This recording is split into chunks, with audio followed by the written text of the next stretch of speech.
Hey, good morning, everybody. How y'all doing? This your boy Rob Thomas Jr., and this is the real news behind the news. Oh yeah, today is Thursday, September 16th, 2021, and I'm gonna be very brief in this video. But I want to talk about something that nobody really seems to be paying attention to, and something that's real simple, common sense, y'all.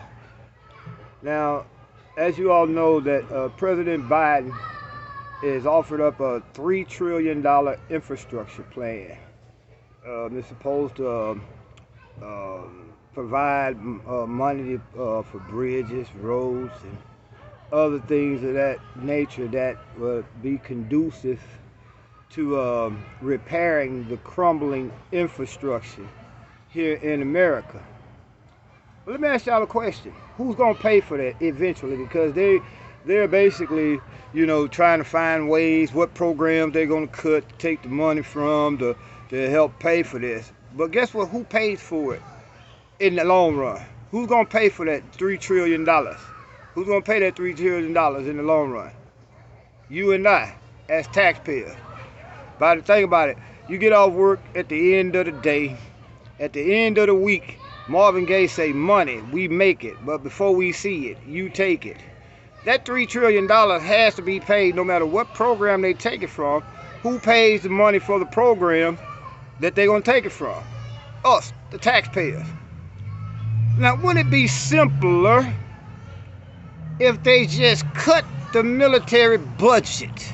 Think about this. We spend almost $1 trillion a year on weapons of war.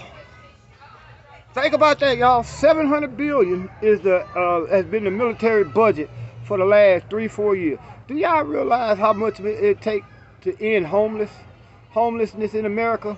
I think they said the price tag was like 200 million or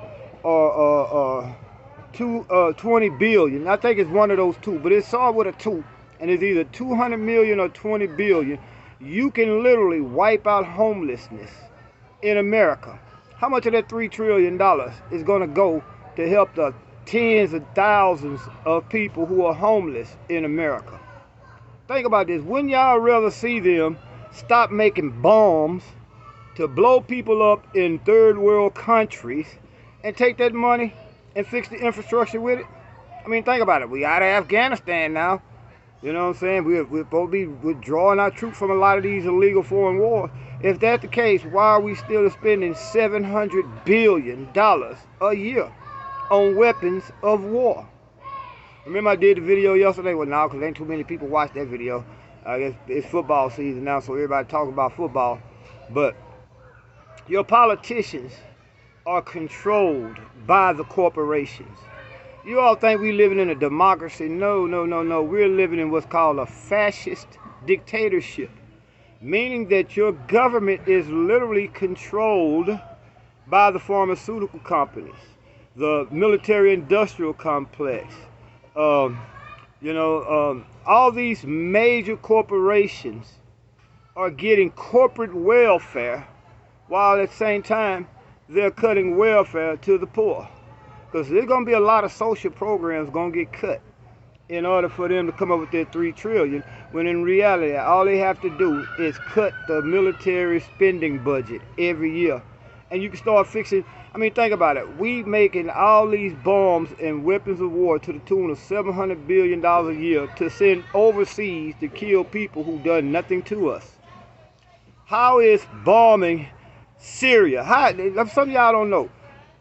Joe Biden is literally ordering bombs, drone strikes in Somalia. What threat does Somalia, one of the poorest countries in the world, pose to us here in the United States? Do y'all realize we still got almost 1,000 soldiers in Syria in their oil fields? Literally, we have literally went over and occupied Syria and took over their oil fields and telling them they cannot get their own oil. And this is why we spending $700 billion a year to attack poor and defenseless countries, when that money could easily be spent here without raising another $3 trillion. Because no matter what you think, where they say they're going to get the money from, they're going to get it out your pocket. Marvin Gaye again say, money, we make it, but before we see it, they take it. That money coming out of our pockets, man. On top of the $700 billion that they give in the military every year. $700 billion. I'm not the smartest person in the world, but that's only $300 billion away from $1 trillion. We've been spending that every year. So y'all, that's something for y'all to think about, man. Y'all go ahead and follow us on YouTube. Follow me on Twitter, and we're gonna go back to Instagram.